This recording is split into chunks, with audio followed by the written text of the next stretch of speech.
Here they come again, worming their way into the black matter of my brain. I tell myself, they cannot touch me. They are long dead. Mad Max is probably one of the biggest surprises I've ever come across in gaming. It was easily dismissed due to the release window, poor advertisement, and let's be honest, bland, cheap-looking cover art, overshadowed and pulled under the bus by a game series beloved by most and highly sought after upon release. You guessed it, Metal Gear Solid 5. I'd say it's safe to say the cards were stacked against it from the beginning, making it real easy for this little gem to fall by the wayside. Now, in lieu of the recently released games, it's pretty much left me with nothing to play but past titles, so I made the decision to return to Mad Max. And let me tell you, I am so glad I did. This left me with an experience reminiscent of The Witcher 3. Yes, it's that good. Avalanche Studios thrust you into the shoes of Max, probably one of the saddest characters you will ever get the chance to play. Now, I've played jaded characters in the past, but there is a sense of hopelessness surrounding Max and the world he survives in. Very unique to Max himself. Now, the game is a bit weak on story in the beginning, but toward the end, the game's going to hook you, and it's not going to let you go until its eventual conclusion, to which I must say, I'm very, very sad that it's over. It's also another huge surprise, and I mean huge surprise, I didn't see coming, just like the game itself. With the gameplay and atmosphere being the main driving factor in the game for more than half the time, it was very, very unexpected to actually care about where the story was headed. But you know what? They pulled it off. You can see the conflict in Max's eyes and in his actions, and if you know anything about the character himself, it's going to make it that much more special. Now, the game took me 37 hours to complete on PC, but I haven't come close to accomplishing all the tasks the game gives you. That's not counting the 17 hours I have on the Xbox One version. Now let's talk about the combat, because this is going to be a huge part of the game. Now, I was watching a guy you've probably all heard of. His name is GG Man Lives, in his Mad Max review. He had this to say about the combat. You ready for this? Buggy and broken.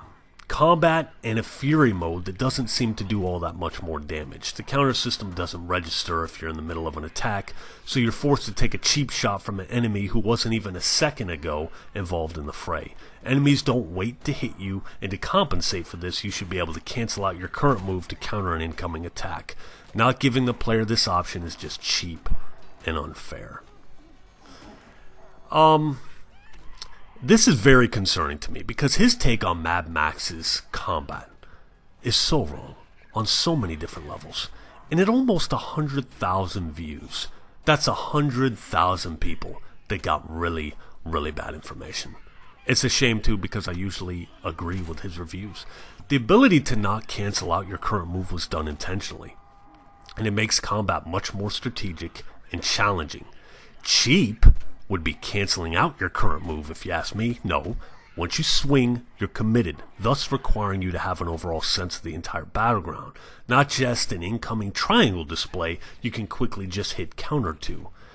Listen, Max isn't Batman.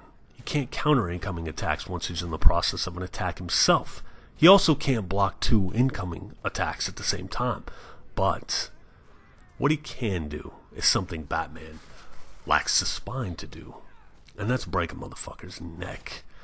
Fury mode absolutely has more damage, but the true advantage to Fury mode is making the enemies stumble and pushing them in a direction you want them to go, so you can in turn snap their neck and end their pathetic little lives.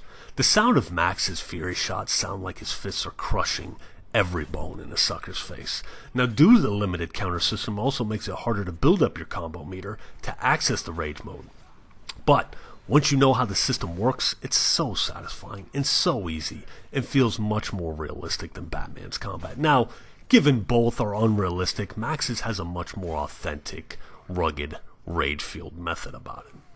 You're going to encounter several different enemies, from shield-wielding psychopaths to fast-maneuvering cannibal-like kitty creatures. You'll have a dodge move as well as a counter, but the game's upgrade system will give you all the tools you need to combat every enemy type the game throws at you, from destroying shields, instant weapon disarms, shiv hold breaks to instant shiv kills and neck breaks once the enemy hits the floor. It's so great. And let me emphasize, dropping a bitch on his haircut never gets old. Now, where the game stumbles, it's the scrap system. And I gotta say, I agree with GG Manliv's review on this aspect. Scrap is essentially the currency used to upgrade Max in his car. It takes way too long to upgrade Max's car. Not Max himself, but definitely his car. I'd only unlocked my V8 damn near 2 hours from beating the game. I didn't even get to enjoy having it when it was all said and done. This is where the disclaimer comes in, people. If you are not a fan of Mad Max in the post-apocalyptic setting, the scrap system can make the game feel very, very grindy. But for me, it was still very much enjoyable. That being said, the game doesn't force you to upgrade Max all the way before attacking story missions. There will be a minimum requirement, but just how far you upgrade Max before that said story mission is completely and totally up to you. I spent more time in looting and bringing down threat levels in areas probably a bit longer than I should have, so by the end, I couldn't be touched. I was the living embodiment of the Road Warrior. Now, there's also an ability upgrade system to which you have to go see some weird guy on a hill, but those abilities will come in handy later, from increasing health to increasing the amount of time you can use melee weapons before it breaks.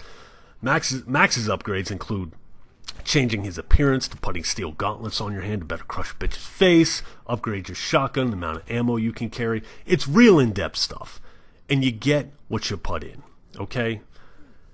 The map is broken up into 4 regions, where you occupy a stronghold and have access to several different side missions. You can do favors for these stronghold bosses, enabling rewards such as instant or infinite ammo refill and health regen upon entering the stronghold.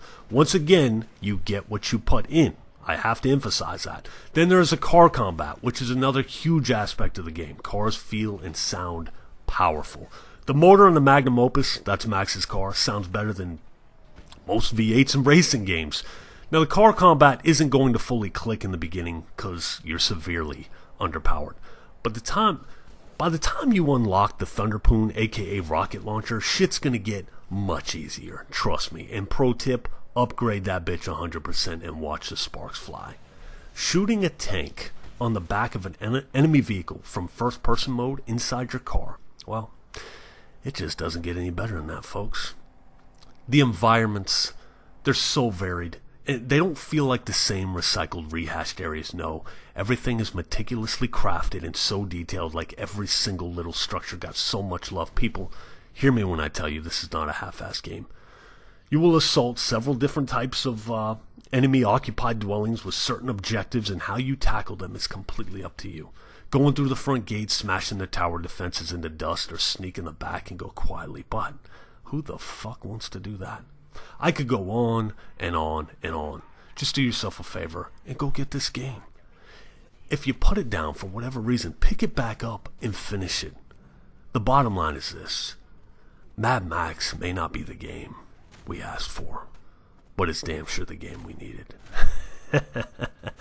I couldn't resist. It's really sad that the sales didn't measure up. A lot of people discarded this game or just completely discredited it, and for that reason, we're not going to get a sequel. And that's a shame. That is a huge shame. Anyways, that's your review. Love the game. Absolutely love it. I'll holler at you guys later.